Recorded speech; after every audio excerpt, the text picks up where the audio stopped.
31st night కి farm house book చేసుకుని friends తో ఎంజాయ్ చేయాలనుకుంటున్నారా? అయితే వెంటనే డోసే యాప్ ని డౌన్లోడ్ చేసుకుని బుక్ చేసుకోండి.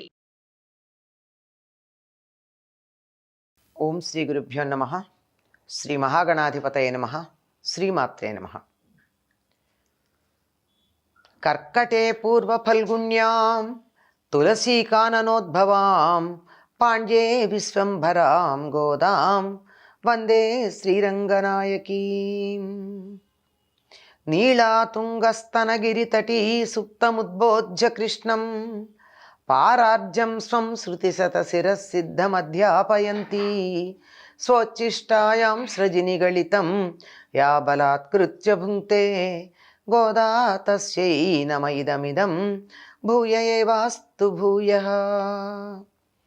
శ్రీ భూనీల సమేత గోదా రంగనాథ స్వామినే నమః.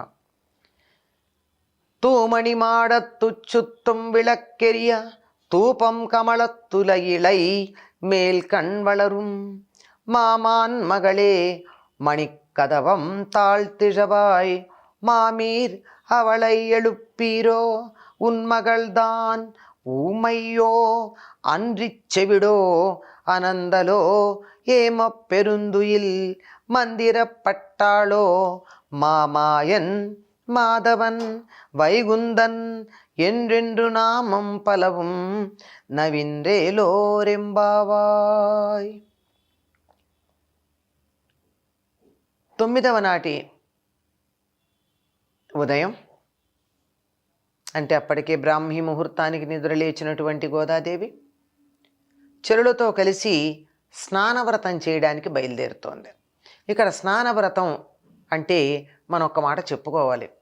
ఏమిటి స్నానవ్రతం? స్నానం చేద్దాం రండి, స్నానం చేద్దాం రండి అంటే రోజు స్నానం చేయటం లేదా వీళ్ళు?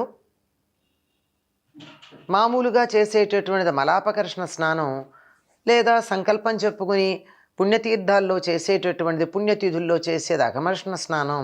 కానీ వీరు చెప్పేటటువంటిది భక్తిలో మునిగిపోయే స్నానం, జ్ఞానంలో తడిసిపోయేటటువంటి స్నానం. ఈ జ్ఞానం ఏమిటి? కృష్ణ సంబంధమైన జ్ఞానము అనేటటువంటి దానిలో తడిసిపోయి భక్తి అనేటటువంటి దానిలో తలమున్కలయ్యేటటువంటి స్నానం. ఈ స్నానానికి సంబంధించి చెప్తోంది ఆవిడ. పరిశుద్ధమైనటువంటి నవవిధమణులతో నిర్మించబడిన మేడలో సుఖశయ్యమైన చుట్టూ దీపాలు వెలుగుతుండగా, అగరు ధూపాలు ఘుమఘమలాడుతుండగా నిద్రపోతున్న ఓ అత్త కూతురా అని సంబోధించింది. సుఖాలు ఎక్కువయ్యేటప్పటికీ సాధనకి ఒళ్ళు సహకరించదు.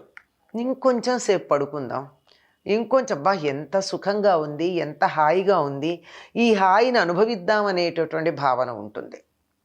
అపురూపంగా పుట్టినటువంటి పిల్లల్ని అపురూపంగానే పెంచుకుంటూ ఉంటారు పెద్దలు. గోదాదేవి యొక్క అత్త కూతురు అటువంటి సుకుమారి, అటువంటి అపురూపంగా పెరిగినటువంటిది. అందుకని ఆమె పడుకోవడానికి ఏర్పాట్లు ఎలా చేశారో చూడండి. ఇంట్లో మంచి ఎటువంటి మాలిన్యాలు లేనటువంటి నవవిధ మణులతో కట్టిన మేడ. అక్కడ ఆ రోజుల్లో ధనవంతుల ఇళ్లల్లో దీపాలు ఎలా ఉండేవి అంటే మణులు పెట్టుకునేవారు.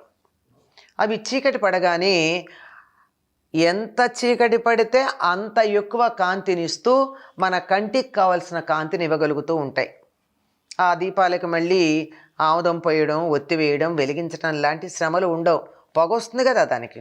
అందువల్ల అటువంటివి లేకుండా మణులతోనే భవన నిర్మాణంతో పాటుగా అటువంటి అందమైనటువంటి చుట్టూ దీపాలు వెలుగుతూ ఉంటే, ఎందుకంటే చీకటిగా ఉన్నటువంటి గదిలో నిద్రించకూడదని చెప్పి పెద్దలు చెప్తారు. తప్పనిసరిగా కొద్దిగానైనా వెలుగు ఉండాలి. ఇక్కడ బాగానే వెలుగులు పెట్టారు. చిన్నపిల్ల కదా భయపడుతుందో ఏమో అని. ఆ వెలుగులతో పాటు అగరధూపాలు ఉన్నాయి. అంటే శయనశాస్త్రం చాలా గొప్పగా ఉందండి. మన పూర్వులు మనకి చెప్పింది. తర్వాత పాసురాల్లో మంచం ఎట్లా ఉండాలో కూడా చెప్తారు. గది ఎలా ఉండాలి అంటే మంచి కొద్ది వెలుగు ఉండాలి, అగరుధూపాల వాసన ఉండాలి, ఘుమఘమలాడుతూ ఉండాలి. ఎందుకంటే పరిమళం ఉన్నట్టయితే, మంచి సువాసన ఉన్నట్టయితే నిద్ర సుఖంగా పడుతుంది. అన్ని రకాల వాసనలు పనికిరావు. సుఖనిద్ర పట్టడానికి తగినటువంటి పరిమళాలు కొన్ని ఉంటాయి. అటువంటి మంచి వాసనలు కలిగినటువంటి గదిలో అగరుధూపాల వాసనలు, కొద్దిగా ఉండేటటువంటి వెలుగులు ఇవన్నీ ఉండగా, ఓ అత్త కూతురా హాయిగా నిద్రపోతున్నావు కదమ్మా నువ్వు. సుఖం ఎలా ఉంది అంటే ఆ సుఖాన్నించి వదిలిపెట్టుకోవడానికి వీలు లేకుండా ఉంది. మణికవాటపు గడియ తీయ. ఆ ఇల్లంతా మంచి నవరత్నాలతో నిర్మాణం చేయబడింది కదా. తలుపుకి వేసినటువంటి గడియ మణులతో తయారు చేయబడిందిట.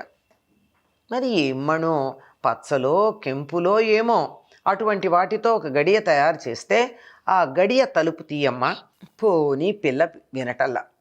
అందుకని అత్త కూతుర్ని కదా పిలిచింది.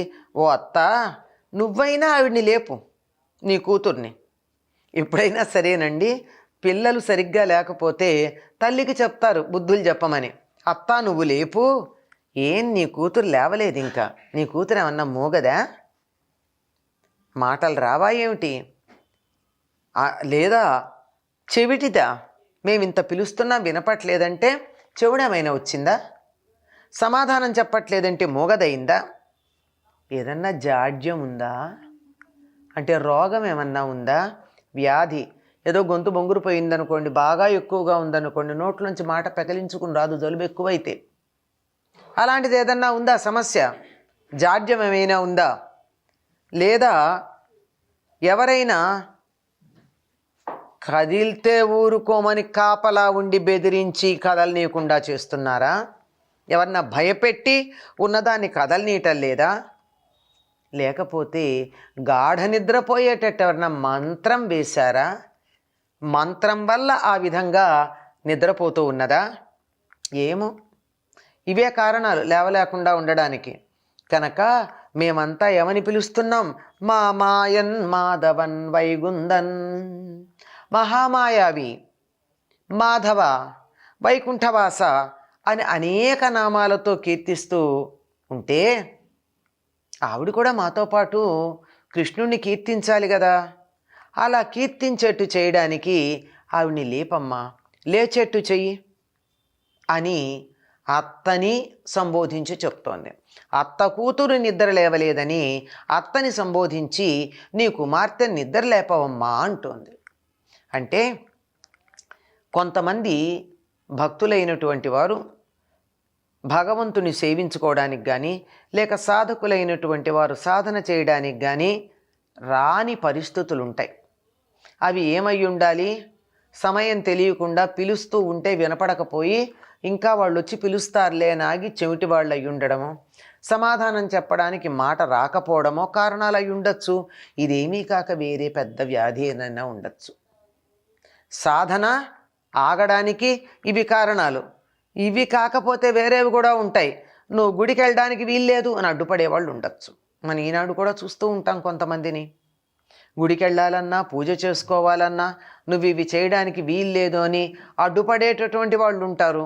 ఇవేమీ కాకపోతే ఎవరన్నా మంత్రం వేశారేమో.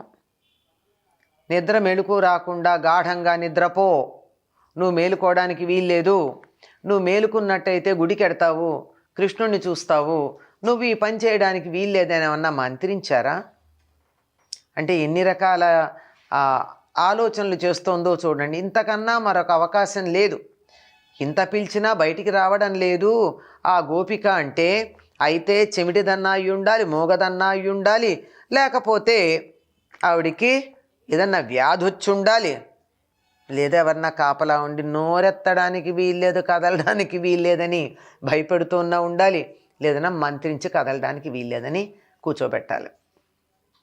ఇవన్నీ కూడా మనం సన్మార్గంలో వెళ్ళే వాళ్ళకి వచ్చేటటువంటి అడ్డంకులుగా మనం గమనిస్తూనే ఉంటాం.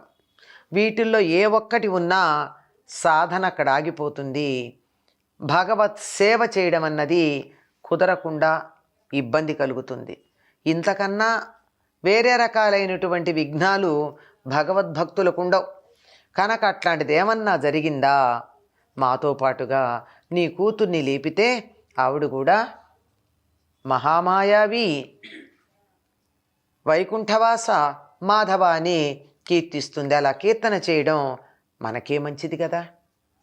ఎవరైతే భగవంతుడిని కీర్తిస్తారో వారికి మేలు కలుగుతుంది, వారి కుటుంబ సభ్యులు కూడా శాంతముగా ఉండడానికి అవకాశం ఉంటుంది.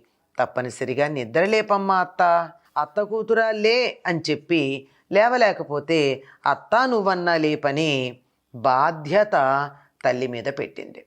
ఎవరైతే బాధ్యత వహిస్తారో వారు సన్మార్గంలో జీవులు వెళ్ళడానికి సహకరించవలసినటువంటి అవసరం వారిపైన ఉంటుంది.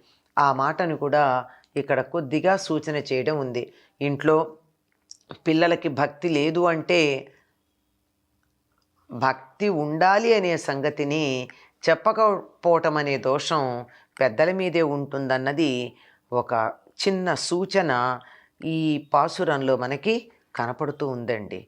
పైకి భక్తి అయినా లోపల అనేకమైనటువంటి సామాజిక అంశాలు కూడా, పరిసరాలు, ప్రకృతి ఇత్యాదులన్నీ కూడా ఇందులో మనకి ఈ పాసురాల్లో తొంగి చూస్తూ ఉంటాయి. స్వోచ్చిష్టమాలికా బంధగంధబంధురజిష్ణవే విష్ణుచిత్తతనూజాయై గోదాయై నిత్యమంగళం. స్వస్తి.